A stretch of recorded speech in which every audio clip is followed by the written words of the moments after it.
Hello and welcome back to Dev Game Club, a weekly podcast in which two veteran game developers look at games from the past to discuss their relevance and impact today. I'm Brett Duville, and I'm joined as always by my co-host, a man who definitely doesn't want to put on the blind mask. Tim Longo. Oh, yikes. Nope. Did you at least see the scene where the blind mask is put on? Oh, yeah. I have the mask. Oh, I have the mask. Yeah. I couldn't remember the order of things. Yeah. Quickly disappears for me, but yeah. I guess when you get it, you get the image, right? Yeah, you get the you're looking through the eyes of that one. Well, I mean, it's a great scene. I thought looking through the eyes of that one mask into the other room. Yeah, that's where you see the ritual, and then you get the mask after that later. The actual mask. In that room. Right. Yeah. Once you get the reflection mask, but. I think I have a note that sounds that just says ritual. Oof. Oof. Yeah. I mean, there's a whole thing where they depersonal. It's literally in the notes, it's like you have to depersonalize the priests who do the ritual so that they become detached from the world. And I'm like, oh my God. Yeah. This is super grim. Yeah. And we are, of course, talking about Fatal Frame. We're putting this thing in its frame this week because we are done with the podcast series on it. Although neither of us finished the game, which we will talk about. I do want to talk about positives more than negatives, though. We will maybe get to those towards the end, and then swing back up into the takeaways. So we kind of have the leaving on a positive note. So one of the things I wanted to talk about, and I don't remember how many of these you might have seen, but my feeling about the haunted house in this thing is that it's fantastic. The effects are like what you would have in a haunted house, if you went to one, recreationally, something that you see in shadow that appears then disappears. Like there was a woman playing Kodo. I remember the music changing. Yeah. Going, what is that? I saw that. Yeah. What is that? That's on the second night, which you basically had finished. So you were just about to head to the third. It never always happens. You were so close. Yeah. There's, I guess, a little bit before that is those votive candles on the pendulums in that hallway. The hallway. Yeah. Oh, man. Freaking out, swinging everywhere. Yeah. Excellent. Yeah. And they don't, I think they're scripted sometimes, but when on replays, sometimes they wouldn't play. So it's, and then there's the chest too that kind of rattles. The top of it rattles, the trunk. Yep. Which happens in two different places, sort of not randomly, but I mean, I don't know. It sort just of harkens to Eternal Darkness's. Yep, exactly. Insanity effects. They're not always going to happen. I mean, that's important, right? For something to spook you is you can't know it's coming, and so the fact that they kind of move them around is cool. I don't remember if it's in the second day or the third, but there's a new rope in the rope hallway that swings in front of her. That's just creepy. Or children running. Yeah, just audio of children running. Yeah, there's a lot. I mean, and all of these have great audio building them up. But also a character react with her where she'll shriek, or step back with the rope, in the hallway. There's a lightning flash on the third day where, just as she crosses, and this one always hits at that spot because I saved right before that and I kept seeing it. And it would get me every time because I'm prone to jump scares. Some people aren't, but I am. And she would kind of go up to this line, and as she crossed it, lightning would flash, thunder would boom, and she would jump back half a step, with a little and even knowing it was coming, it would get me every time. And it's because it's everything. It's all the pieces that make those things work. So yeah, really effective. I mean, the atmosphere of the game is, I just think, generally very good, and consistent. Along the way too. Yeah. And again, we talked the previous episodes about the focus on ghosts versus other things, which is, I think, adds to it for me too, separate from the gameplay part of it, but just the atmosphere of having the ghosts be a theme. Yeah. And them being related to the story. Yeah, I mean, I think that some of the ghosts here are extremely good tying into the story. There's there's that flashback where the little girl finds her mother hanging, which is pretty grim. Yeah. And then, but there's a scene where you kind of look through this doorway, and the mother is in there, and her back's to you, and so it's like a flashback inside of the flashback, I think, where the little girl's seeing her mother like dancing, like she can see the ghosts now, even without the camera. So the cameras kind of come into it as well, and she's sort of dancing, and then she turns, and her head's at this weird angle. Yeah. And then it cross cuts to her hanging from the tree, and it's just like, oh my God, that's so, that's so good, but that's so grim. It's so dark. But a really good moment. I mean, that's a very much a horror movie kind of moment where, a lot of the time in games, we don't have full control over the camera because we got this pesky player there, and they're going to be wherever they are doing whatever dumb thing they're doing. But in these moments where they are giving you filmed bits of story, I think they do an excellent job. That one probably is my favorite, but there are other ones that I thought were quite good as well. So, well, and the shot of, we were talking about the ritual, seeing the ritual, back in time too. That shot of her looking face to face at the mask. Yeah. So her nose and its nose, because she's looking through the eyes of the mask, which happen to be holes into the next room, right? And that framing of that shot was nice too.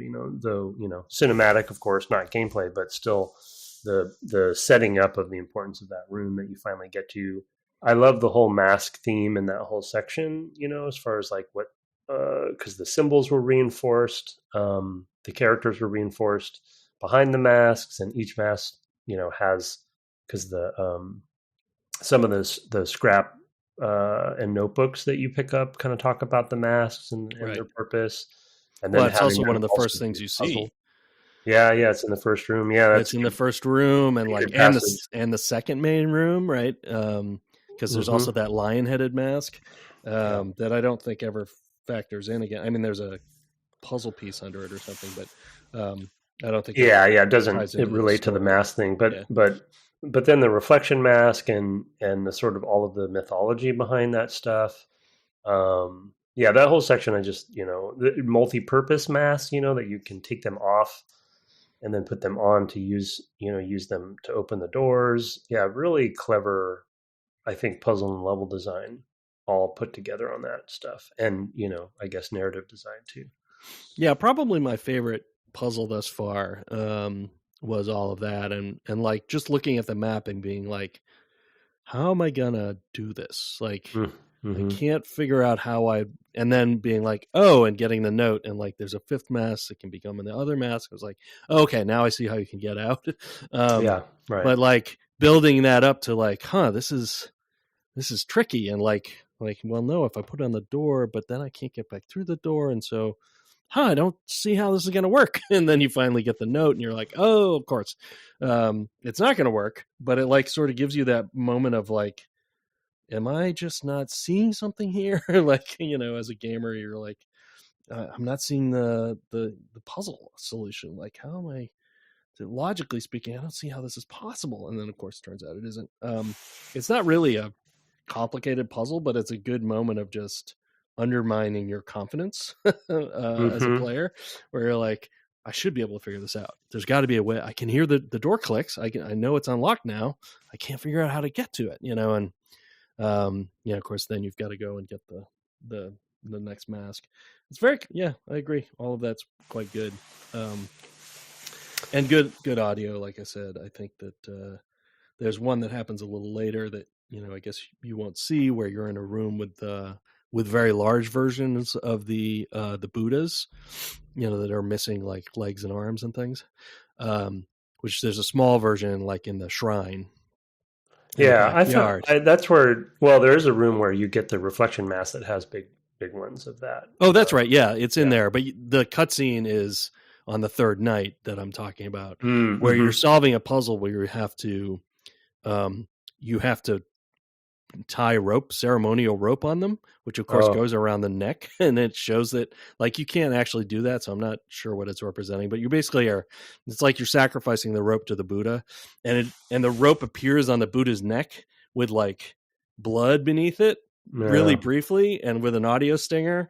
And it's just, again, like chefs, it's only for a moment, it's like slow zoom in, and it's just the cinematography is quite good for a game of the era, from my perspective. It's not a lot of games that had really good cinematography at the time, but it's really important in horror games. So I thought it was worth calling out all of that stuff.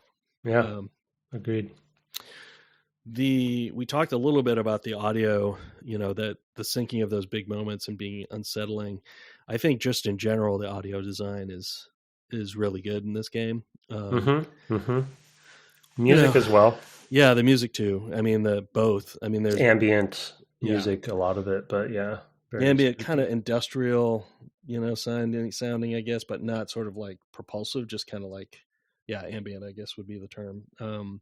But just sort of this low dread, unnatural sounds, but human sounds, right? Human made sounds, clanks and buzzes and hums and things, which I think really works. There's also the Foley, which is a simple Foley that they're doing, but they have a per surface footstep, which I think is cool. And they pitch it up and down a little bit, probably randomly, so that it doesn't sound the same every footstep. So, she's walking around. I didn't really notice it at first. It was just kind of like, oh, there's a footstep sound. But then she walked across the, I guess the room's called the fish tank or something like that. But the room with the metal bridges, the metal planks, that are on.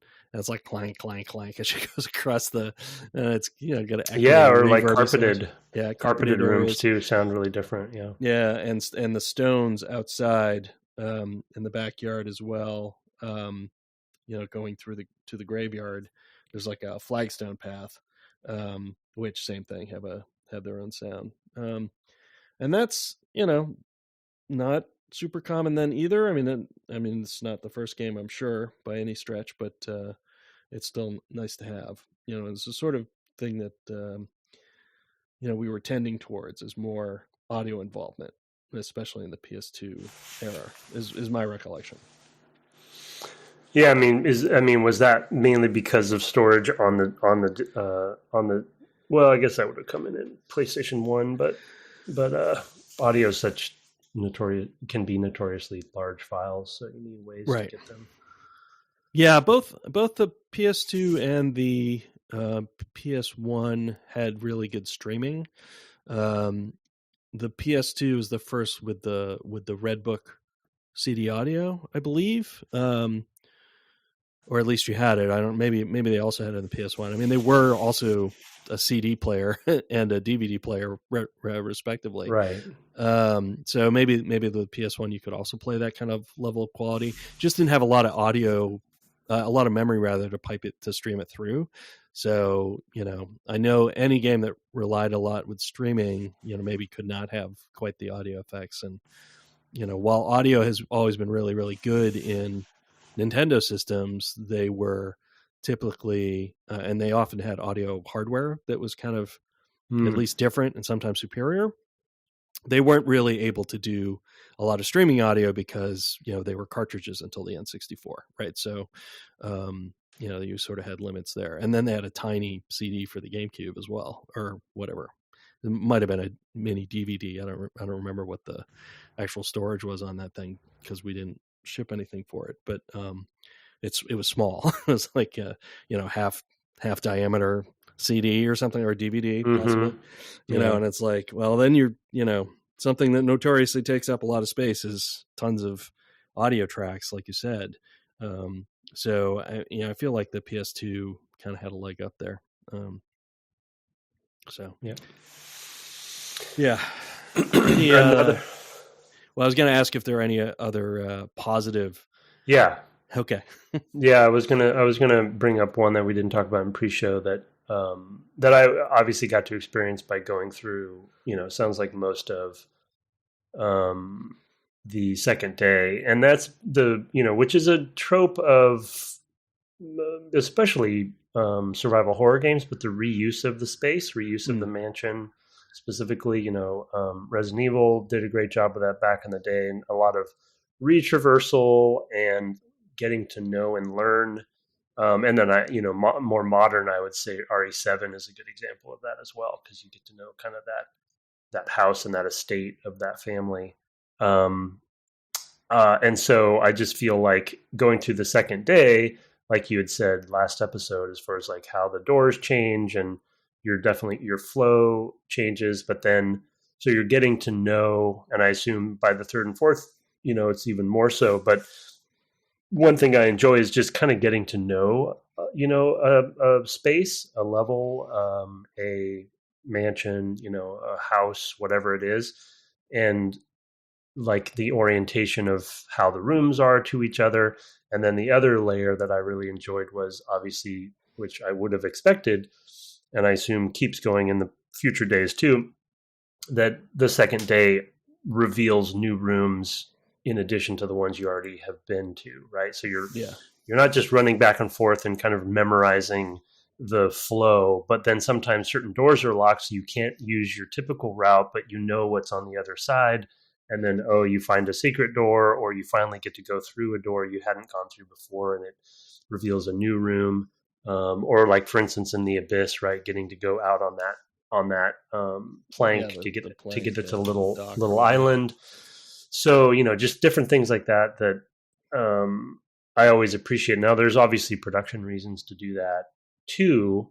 And, retraversal, especially back then and now, is always sort of like a hot topic, a hot debate about how much to do it, why to do it, etc. But from a production standpoint, it can be often advantageous, but there's a balance to be struck there, right? As far as how much you do and how frustrating it can be, especially if you do have some random ghosts occasionally popping up. But anyway, I appreciated kind of that, it's the usual onion layers of an onion thing, right? Where it's like, I've just peeled another layer of this onion, and I now can go to the, the dungeon, whatever you call it, right? Where they did the ritual and you put the blinding mask that, which is, again, great Resident Evil stuff too, where there's like, there's always something below the house. Yep. Oh, not only that, I mean, you're almost there, but when you actually open that door and go down the hallway, basically the next chapter starts, more or less, and because there's a bunch of cutscenes, and then it either starts immediately or shortly thereafter, and you go down that hallway, and it's like collapsed, and it's like, no. And you have to go back through the house, and the only area you haven't been able to get to yet, I think, is the house in the atrium, the courtyard, basically. They call it the cherry atrium, right? The big door, puzzle door. Yeah, exactly. The one that's been broken this whole time. That on the third night, that's finally solvable. You have to find the plug again and all that stuff. So they're reusing the same sort of mechanics there, which, I don't mind. And then there is also, the whole time, like you were pointing out, I think the increasing house connectivity, makes it a really feel like a lived in place. There's a lot of things that are really fun about that. Like when you see that woman who's playing the Kodo in Shadow and then she disappears, you're like, wow. And you go up to it and you can't go through it. It's some kind of screen of some kind, or maybe it's glass. I don't know. But it's fogged. It's translucent. And, you can actually get into that room, and it's through kind of a small room. And you think this is like maybe like a performer's space, for a party going on in this large room, right? And that's with the fireplace and all that stuff, that's below, right? The with the pot hanging over it, and there's a bunch of stuff that's kind of shoved in that room as well. But it does sort of feel like, I mean, I don't know that this, if you actually thought about it and kind of put it all together, if the house would make any real sense. there's no clear division of what these rooms were supposed to be, except maybe the kids' room. That room with the pod is sort of probably a meal preparation, and maybe they ate upstairs above it. I don't know, or around it. But so I'm not sure it makes sense in that way. But there is just the pleasure of finding things out, right? Of how these things go together. And being able to get into that room and be like, oh, that's this space. I didn't know there was something in here. I thought that was just an effect, and you can get there. It's through a tiny little door. Some of the doors are small. Some of the doors are hidden. There's just all that kind of haunted house pleasure stuff. So really good. Yeah. And to your point, it's not maybe completely realistic, but each room has a name and has a general purpose, even if it's decorative, so there's a room with kimonos hanging, and there's a doll room, and there's a library, and so it's the willing suspension of disbelief is there for me, at least.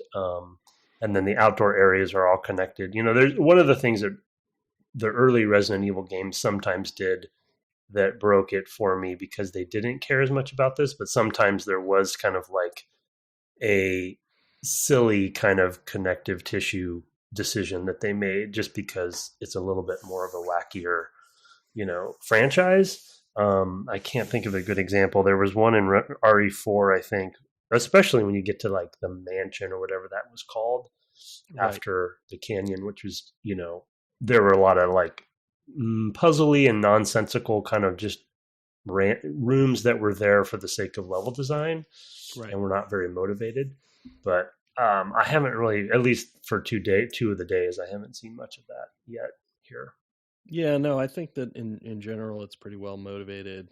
It makes sense. I mean, you see a lot of these rooms and they're boarded up, or it says it's you can't open it except from the other side. It's it's locked from the other side, or it feels like it's locked from the other side, or whatever. You have lots of ways in which they kind of deter you, and set up that pleasure later of finding out, oh, okay, this is the other side of that. And you kind of come through it from the other side, and you're like, oh, okay, I've been wanting to get through this, and now I can, the same at the top of those stairs that have the kind of hole, that sort of S curve, hallway we've mentioned. You can ultimately get through that door at the top, into, I think, the doll room. No, not the doll room. Well, I'm not sure where. I'd have to think about it, but it's cool, and you have those moments of sort of recognition and discovery, and those are always fun, and they're kind of player empowering, even if they aren't kind of really. Just the feeling that more, it feels a little empowering. So it's kind of a way to release tension, that you have, that you don't even realize you have, where does it go? Is an unresolved tension, and I think that's cool. The mask stuff is another good example, because once you, not only is that secret door in the first room, which is a great reveal, but also once you get into those hallways, there's a room, or there's a door that gets you back into one of the other side hallways that has been locked, or is a secret door, and it connects to the back of some of the spaces you've run through before. So I always like those sort of secret door kind of stuff, where it's you come out and you're like, oh, this is where I am now. Right. Or going through the children's door, that once that you can open that to, is always super creepy. And then it links up to one of the hallways on the other side that you have, so kind of shortcuts basically. Yeah. So you have this sort of increased connectivity, but also like you said, you sort of have to replan how you're going to get around. So there's points at which you're like, okay, well, now I can get through here, but where am I going next? What's my plan now? And you kind of have to think okay, well, I would have gone this way yesterday, but I don't think that's open anymore. So I need to go this other way. And at the same time, one of the things I discovered with day 2 was that there were spaces that I didn't think I could get to that I could. because of this. And ultimately you basically can get to the whole house, I think, except for the atrium, the atrium well room. I think that might be the only place you can't get to anymore. And that's just cool. Like, by the second night, you're kind of like, okay, I can get to almost everywhere. That sort of sets up the importance of that third place, that remaining thing for the third night. Like, it all really, really works well together as, how they unfold this stuff. So I did really appreciate that.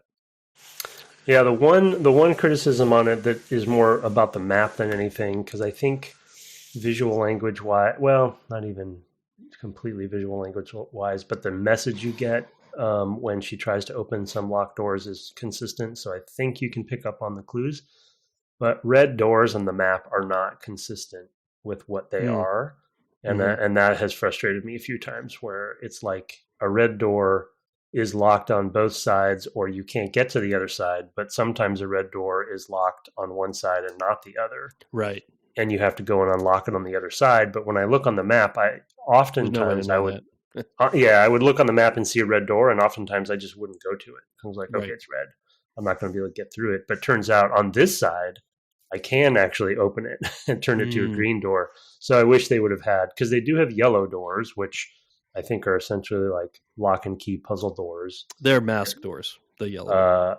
There was another yellow door at some point, though, in another spot that wasn't a mask door. And I feel like it has to do with like if you have a key you have the potential to have a key in your inventory, but I could be wrong on that. But anyway, they could have done another symbol anyway. So it's just a small usability thing that I'm sure they fix later.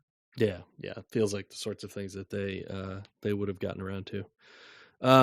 One thing I will say that I didn't appreciate was the difficulty.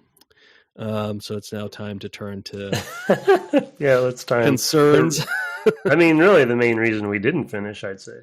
For me, at least. Definitely for me. I got to the third night.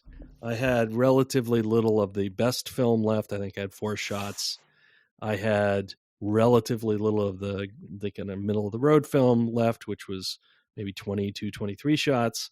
And then I had, but you can always have, and we can talk about this, I guess, separately, but you can always have up to 30 of 30 or more of the blue, the lowest level, because you can refill it. Therefore you can grind, which recontextualizes the whole game for me in terms of how I would play it, knowing that. But the difficulty spike when I got to the third night was extreme. And, because one of the things that I think that they do wrong in signaling the difficulty is they are not giving you, they're giving you this film that's like better and better. And there's, you don't really know. There's actually space for 4 types of film, on the interface. So maybe another one is coming and I just haven't found it yet. So that's possible. But they're sort of giving you that stuff. I think I found some red film on the first night, and that signifies to me as a player, like, you should use this. Like, I'm giving this to you before you go to this difficult fight so that you can use it. You really don't want to. You really want to hold that back, so that you have lots of it when you get to the final night, when all the enemies are way more difficult. And some seem to require different of the bonus functions as well. So it just became punishingly difficult for me as I got to that point, which was a real frustration. How you so were? Did you get to the final night? Is that what you're saying? I got to the third night, yes, and and I solved one major step. No, I solved 2 major steps of the puzzle. Oh, I thought there was a 4th night. There's a 4th chapter, but it's this. I think it's the same time as the third night. So basically, because you're not going to get here, so I'll just tell you. So basically, that atrium well.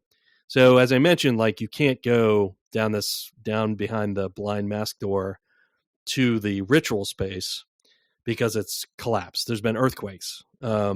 Maybe that happens on the third night, but there are earthquakes. Basically, it's collapsed. So you can't get down there. And you find some notes saying, well, you could get there through the atrium well house. So you have to get into the atrium, and that's, first you have to find the plug to open that door. That's in the room with the 4 tall Buddhas. There's a little puzzle there, and then there's a tough enemy, like really, really hard. He's got this long katana, so he can attack you from a distance. Besides, and so it's like you have to really time running away early enough to get away from him, but you don't want to go too early because it's a push your luck game, right? Blah blah blah. Basically, I used all of my remaining, red film on him to get past that. Oof. And then I went to the well house because now I had the thing I needed for that. I was like, okay, cool. That's fine, I guess. And I opened it. There's basically at that point a cutscene that explains, well, you're going to need the 4 yada yadas. I forget what you're looking for, but 4 somethings that each of the priests had. And you take pictures of the 4 places you're going to put these, and it shows you basically the locations where they are. Well, at each of those is going to be another difficult ghost. And it's like, okay, I've got nothing left. I've got 23 shots of the green that, I've got a handful of the spirit stones because I've been using those thinking, well, this is a common enough resource. I got to double digits at some point, like I should be using these. And really you want to hold all that stuff back as long as humanly possible, because the difficulty spikes really high. As somebody mentioned in a letter last week, I think it was Dogger. It is rough at the end, and I just couldn't. I got to that. I got to the well house. I had saved, but I do all the stuff in there. I think there might have also been a kind of minor ghost, relatively speaking.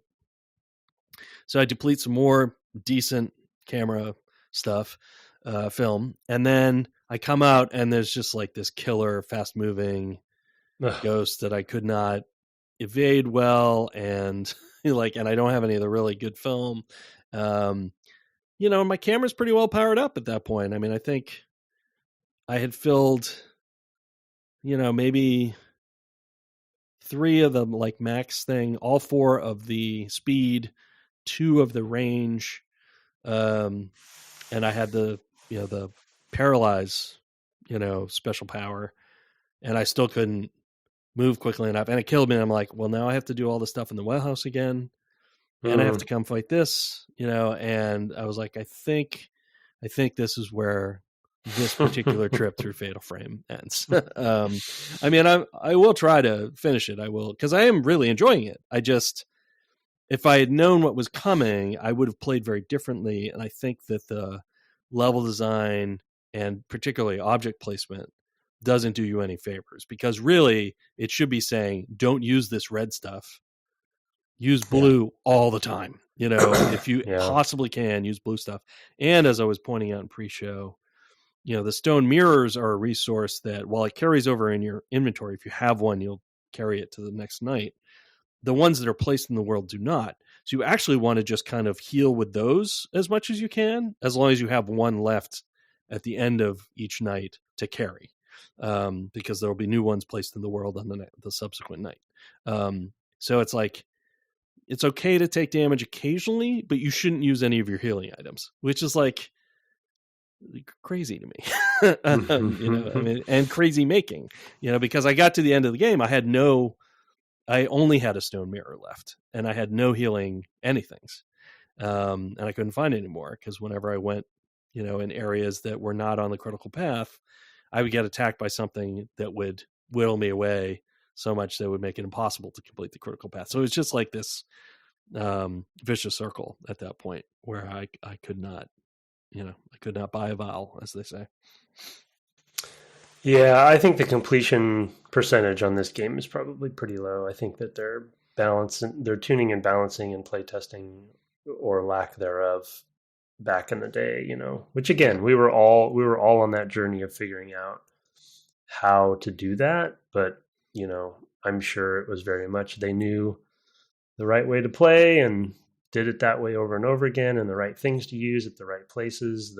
Some of the bosses, it sounds like some of the ones you're talking about are even more so, but I feel like some of them are very, very much leaning into the special abilities, and they intend for you to swap to this particular one to fight this particular boss, et cetera, et cetera. And so they're so expensive.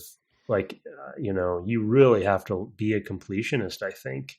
And all of the passive ghosts, you have to get every one of those. And, like you said, you need to use the blue film, but not get hit. So you're not using your health resources. And well, I do think you want to also, as we talked about last time, or maybe at the time before, there are some random ghosts.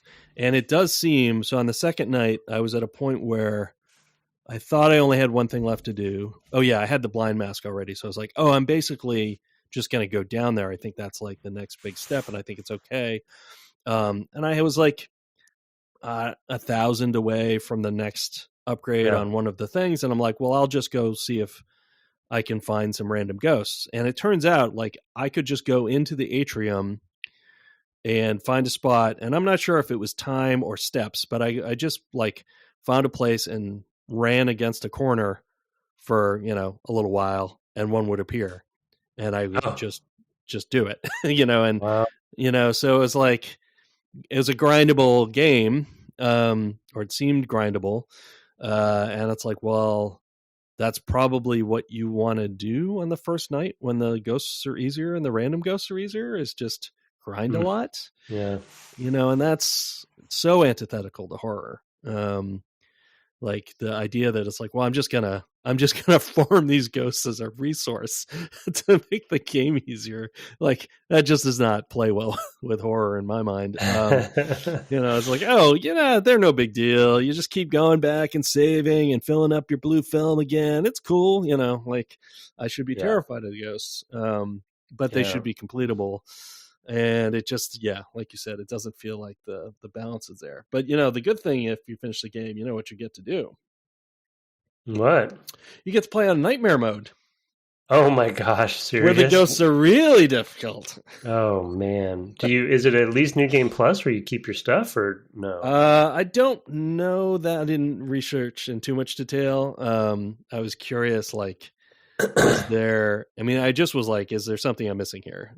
When the difficulty got so hard, whereas like every step of the way felt terrible. I was like, this was, like late last night. I just was like, I don't see a way forward here. So I went and looked, and that's when I discovered that when you finish the game, you might have to do one other thing. That's like a battle mode. I'm not sure what that means, but there's a battle mode you unlock as well. You might have to beat battle mode once or something to, I have no idea what that is. So, I did not research battle mode because I knew I was battle mode.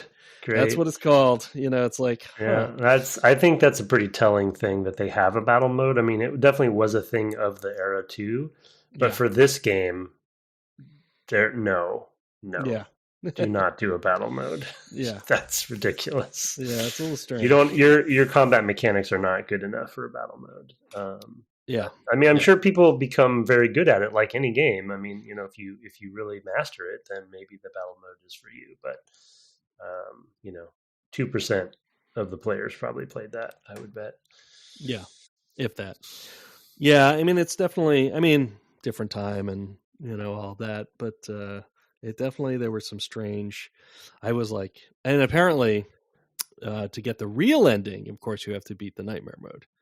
Oh, no, are you serious? Oh my gosh, that's thank goodness for YouTube. Yep. Well, yeah, and then the other thing that I feel like is antithetical to the way that it adds to the tension, I guess, when you're fighting a ghost. But the other part to your point about grinding in general, or just leveling, progression in general, is that it's the thing that you've brought up already on this series, and you've brought up many other times, but to be effective at the game, you have to be good at the game. Yeah. Or to be the most effective, meaning, when you take a picture of them and they're very close to you and they're in center frame and there's some timing element that I haven't figured out too, basically to maximize your score. So even if you are grinding, there's a way to be better at the game, to grind and get more XP more quickly. Yeah. And that's very difficult to do. So it pushes against anybody who, it's Yeah, it's a bummer because it's not antithetical to this genre though, because it is to the first playthrough. But one of the things that I think is true of, all the games we've played in the horror genre, I think, all of these kind of survival horror games, I should say. So the 2 REs that we played, and Silent Hill 2, and this, all have this common aspect where there's sort of, play it again. With Resident Evil 1, you can play it again and have a more of an action experience. Because you do carry some stuff over, you might get some special things, and then if you play a third time, it's like now you have the rocket launcher to begin with, or whatever, grenade launcher, and things like that. And as you play them multiple times, I think Silent Hill has several different endings, like quite a few different endings. Some of them are like jokes. And I think they're dependent on a number of factors. So it's like, well, did you make this choice? Did you kill this person with the knife? Types of things, where it's like finding them all must have been like, I don't know. Yeah. Thank goodness for people who write facts. But it is kind of, in a way, part of the genre to extend the life of the game, like, etc. But I do think like you want to balance that first playthrough to be satisfying and achievable for every player. Everybody should be able to play it. Yeah, should be able to finish. And no, and I had said, sorry, I maybe misspoke. I wasn't necessarily meaning to replay the game for other endings. I was specifically talking about getting a high score when you are taking pictures. Oh yeah, right. And that is kind of required because it's a push your luck. Yeah, because it's a push your luck. Like it's okay if it is an additive skill thing of like, oh, I've become really good at it and I can really like over level because I'm good at it. It should be a positive reinforcement thing. But or even just other bonuses, like maybe that's how you get the battle mode, or whatever. Like other people who are that engaged with the game, sure, reward them, give them concept art, all the stuff that we used to pack in, right? Of like, here's an unlockable if you do this, right? It could be other stuff, but it's like, I feel like I need to maximize, basically I need them to be right on top of me to get the best score.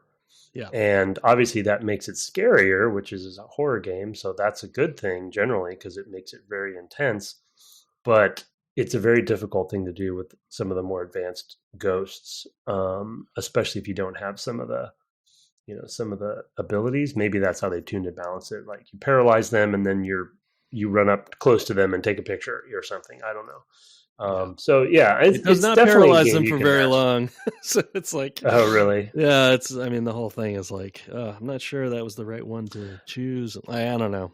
I ended up dabbling with ones I could afford, so I used the see them better one, and then reloaded, and then took the one I ended up going with was the pressure push them back. Auto target. No, I didn't have enough for that one.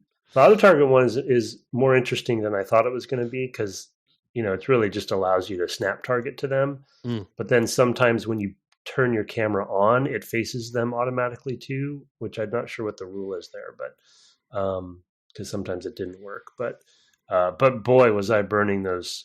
Oh right, you have to use the stones for it. Yeah. I'm just like, yeah. So it's like by the time I got to the end of day 2, I had almost nothing left. Right. Yeah, I have a few of those left, but the game, at that point is very unforgiving, and I would have been burning through multiple of them in any individual fight, and I even used a couple on the guy with the katana, and still felt like it was extremely tense. So, yeah, definitely some issues with the difficulty that I think make the game wear out its welcome a little bit, and make it that just extremely difficult to finish. And we I gather warned. this is the sort of thing that that this is the sort of thing that sequels do better, and I still am very curious and interested in Crimson Butterfly, which is the second and supposedly even scarier game. So I may still check it out, because I do enjoy it. I like the mechanics. Maybe we should have played that one. Well, we like to, I don't like to chew into your preference to play games series from the very beginning. So, yeah. It was more of just like, because we played Silent Hill 2 on purpose because it was supposedly the better of the two. It's the one. That's true. Yeah, I didn't know a lot about this series, but it's a good. I enjoy it. I mean, it's a bummer because I actually enjoy it a lot. I like the game a lot, but it just it's the wall mission problem. Yeah, it's pretty tricky, especially if you don't have the time to master it. Yeah, agreed. Well, let's then take some of those positives and turn them into our takeaways. Since we have now reached the end of a series, unless there's anything you no, I want to talk about just the onion layer effect. Okay, that is pretty much cool. Pretty much it. All right, let's turn then to our takeaways, sir. As is customary, I will give it to you. Yeah, unfortunately, I'll get my negative out of the way. Okay, well, it's probably going to be the same for both. Yeah, and well, mine is. I mean, we talked obviously about difficulty just now, but the way that I put this takeaway is combat is still combat, and I think going into this game, obviously I knew there were ways you had to vanquish ghosts generally.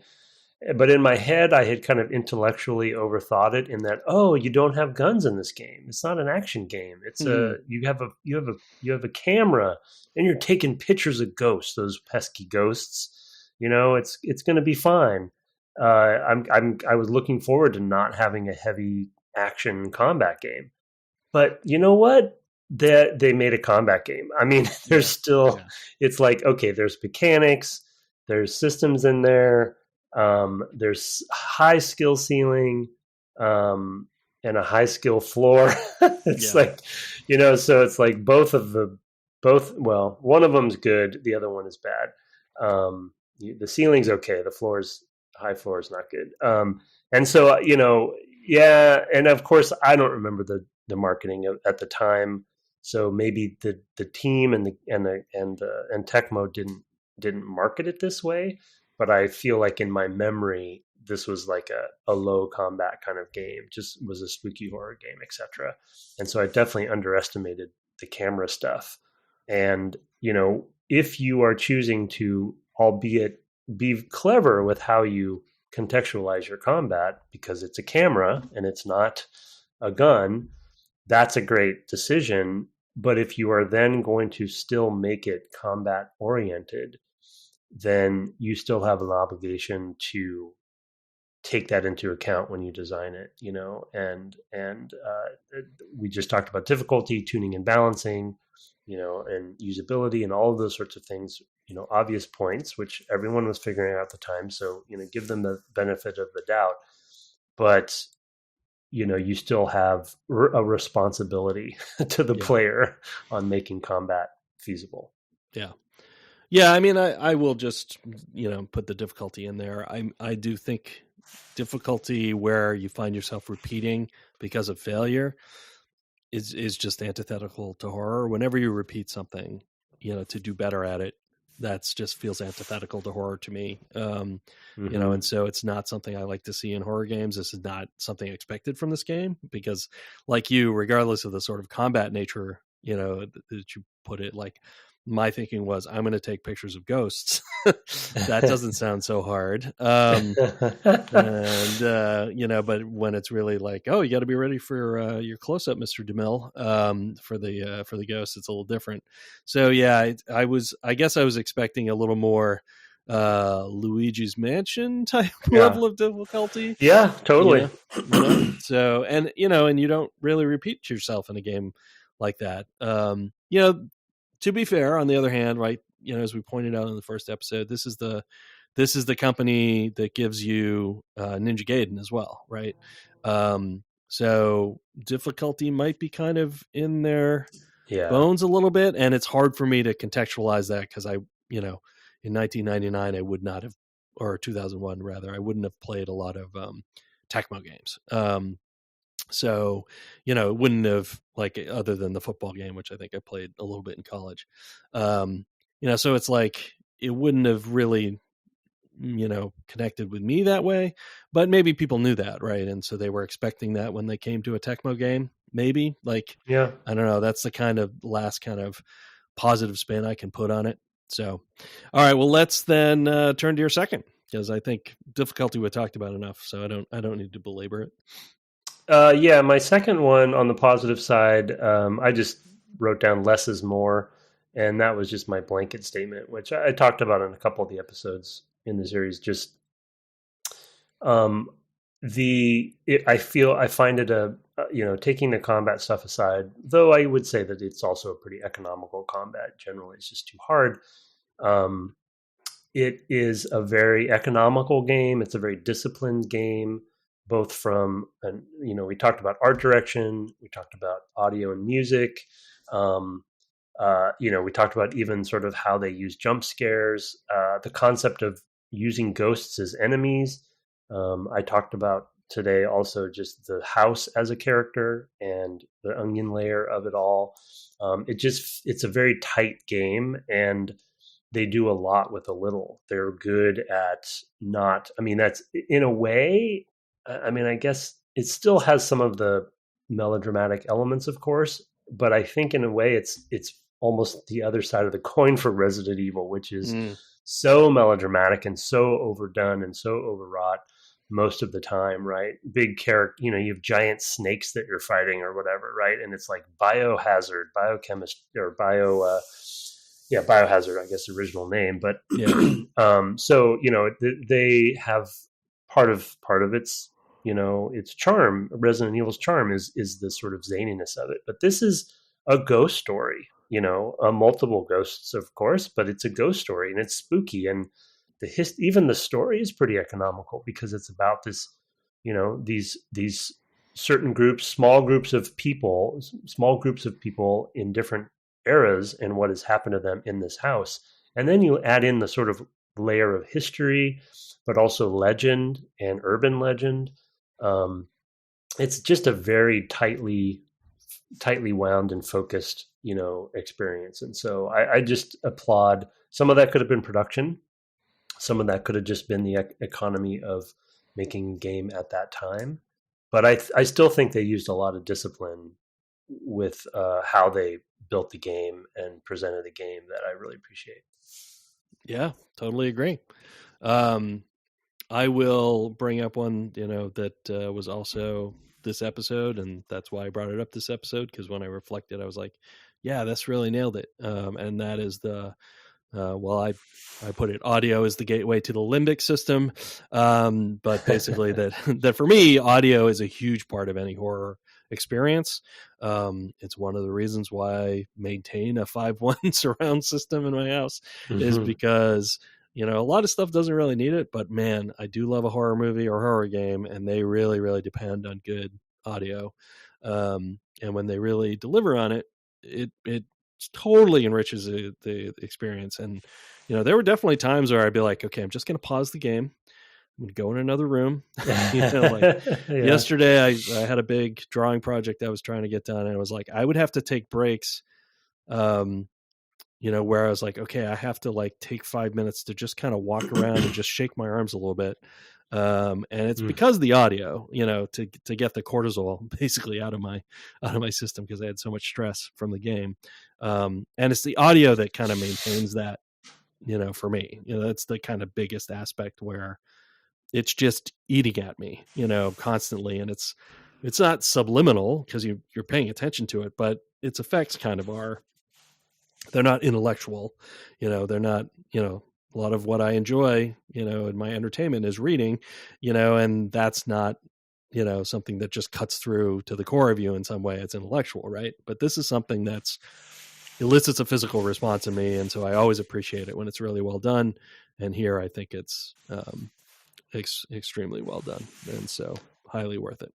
Especially of the era too. I feel like the discipline and how well done it is on this system at this time is to be applauded too. The other small, kind of small, but also large thing that I forgot to mention is the lighting in the game. Very, very kind of focused and modest. The fact that she has a flashlight the whole time, allows them, and because it's such a, a tight game, allows them to have that sort of real time, however they're doing it in the smoke and mirrors way at the time. I think probably projected shadows. That's what I with assumed. like a texture basically for any major shadow caster. And so you sort of see it in the rigid objects like a staircase or wherever it's going to be effective.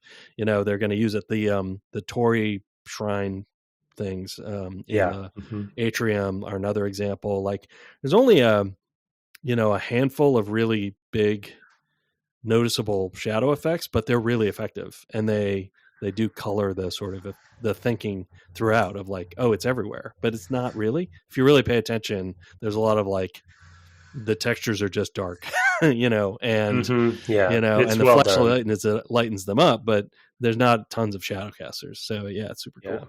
Yeah, really well done. And because they were so economical and disciplined with the level design in the house, they're able to pick those moments. Another one that I forgot to mention that I guess it's more about the discipline and the focus point from the last takeaway. But for me, there was also a really important element of it being a culturally driven story and setting, right? That not just the true story, loosely true story based, but also just the fact that it is Shinto and Buddhist, kind of underpinnings.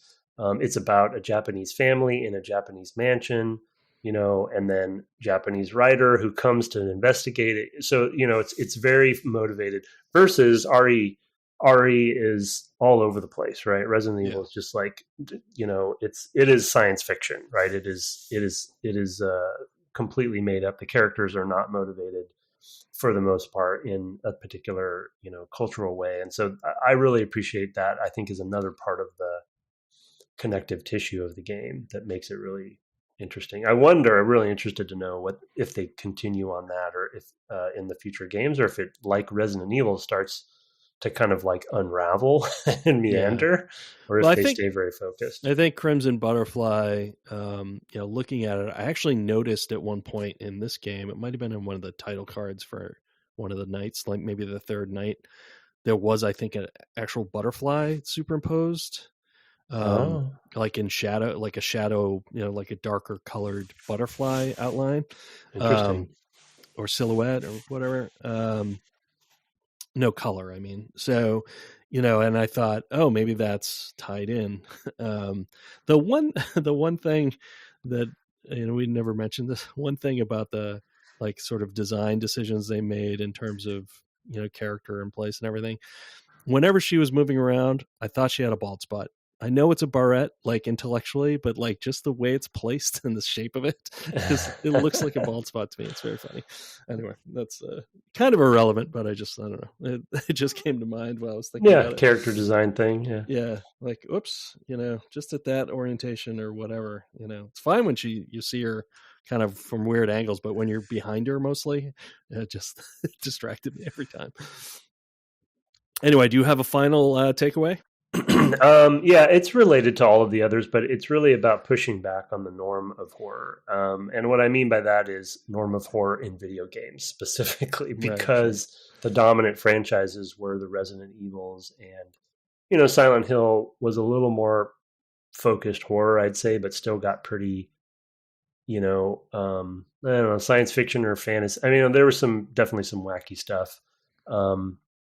But I feel like decisions, obviously, though, I'd already criticized the photography being actually just recontextualized combat, but the photography focus, the ghost focus, the lore and legend focus, like grounding it in a different story rather than being sort of over the top with it. And it just, felt like if I put myself back at that time, there was a sort of, not to sound cheesy, but milieu for survival horror games, especially coming out of Japan, that were in a sort of like band, right? All very kind of in a band competing with each other in a very direct manner. And this is obviously also competing with those same games, but I feel like they were bold enough to take some chances and some risks in not chasing Resident Evil exactly, right? Yeah, Not yeah. chasing the dominant ones and do something, you know, they took a turn and did a 90-degree turn in a different direction. And it still feels like one of those games, but it's just, there's enough different about it and enough that isn't the normal assumption for those times that I appreciate and was surprised by, to be honest. I felt like I was going to come into this with a lot of the same melodramatic, you know, like overwrought kind of stuff that Resident Evil brings to the table, and it was really not that at all. Yeah, that's well put, for sure. I mean, it is, you know, especially with the sort of layers of things that have happened in this house, it does call to mind like Ju-on, or even The Yeah. Ring, you know, of like where things are repeated, you know, that is a central element to ghost stories and J horror of the time kind of stories as well. You know, is like this repeating, you know, kind of thing that keeps coming around. Yeah, You know, history too. cyclical. Yeah, exactly. Yeah, I mean, my last one is pretty straightforward. It's just delivering a great haunted house. I like a great haunted house. I think this is a all timer. I think this space is awesome. There's all the connectivity stuff we talked about, but also just the sense that some really terrible things happened here, like, and how the house has gotten abandoned, you know, and like this mystery writer went there because of these terrible things that happened there, and he thought it'd be a good setting for his next book, so he's going to do some research and bring some assistants along, and that means more bad things happen. Like, it's just like layer upon layer of like bad things happened here that I think is like, it's just like, you know, all the hallways have like dirt and dingy, you know, corners. It's just like the evil is kind of seeped into the bones of the house. Mm-hmm. You know, and you feel that moving around. And you know, literally a ghost could come out of any wall as well. So it's like, you know, that the house is just a really great setting for this horror, and the fact that it's unlit and she's walking around with, and that you basically never go anywhere where there's much of anything in terms of lighting. It's always just her and her flashlight. I mean, I guess you sort of have some ambient light when you're outdoors and things, but even that, you know, like I said, some of the most terrifying spaces to me were being out there and seeing these like trees stretch up kind of into the infinity, you know, into the blackness, and knowing that something could come out of them at any time. The whole place just really is a great setting to me, and that I'm not going to soon forget this setting. You know, I forget a lot about sort of the places you go in Silent Hill, except maybe the hospital because of the nurses. But you know, there's also kind of a weird hotel. Like, I don't know, it's kind of you know, it doesn't really stick with me. Resident Evil is pretty good that way too. The first one. Yeah, the houses are often good. It's partially because it's so well rendered, but here you've got a real time house that's just creepy as anything, and I love it. I love it for that reason. Yeah, that's a good one. It is a true haunted house game, and there aren't many of those anymore. There really aren't, you know. So I will probably play some Crimson Butterfly. I don't know when, because I'm going to be away for a few days. But maybe when I get back, depending on what other things I have going on, I'll try to fit some in and report back. So anyway, any last notes? No, I just wish I wish I could finish it. You know? Yeah. It's like I mean, I want to, obviously, I always talk about all the ones because I'm notoriously don't finish games on this podcast, and I do regret many of them, but some of them are like, yeah, I should go back and finish that, but I probably won't. You know, I just don't have the time or the energy. I'm glad I'm actually finishing Final Fantasy VI is an example on that, but this one in particular, I really think down the road I'm going to regret not seeing the end because it is such a special game. So I don't know. Maybe I'll have the bravery to put the time in. I mean, you said you'd started a third time, you know, and I do think I might need to restart as well. But that's just a terrible feeling to it really is. Realize that. I don't love it. I mean, there were definitely points all through the second day, like early in the second day, I had a save that I just was preserving because I was like, well, if I need to go all the way back, I'll go back to this point. But it was even at that point, I think it was too late, unfortunately. Like, I had already used too much of the red film or whatever, and you just want to like hammer away at that blue film as long as you possibly can, probably beyond where you really can.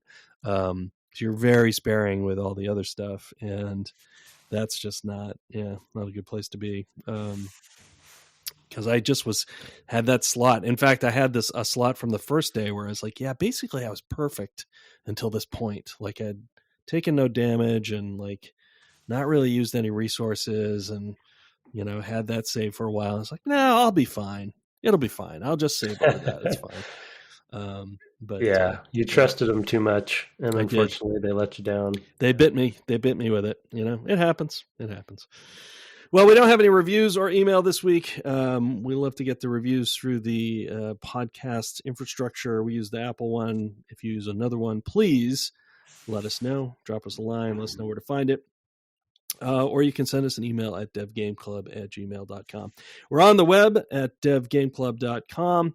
And my friend here is twitching at twitch.tv/ Tim Longo Jr. with the JR at the end. You had mentioned Final Fantasy VI. I assume that is still going, though you have your whole auto-battling crew now. Yeah, I do. Yeah, I won't be doing it this week, but I did do it last week. Yeah. I'm in I found the mime. What's his name? No idea. I forget. Yeah, that was a hilarious. I don't actually, without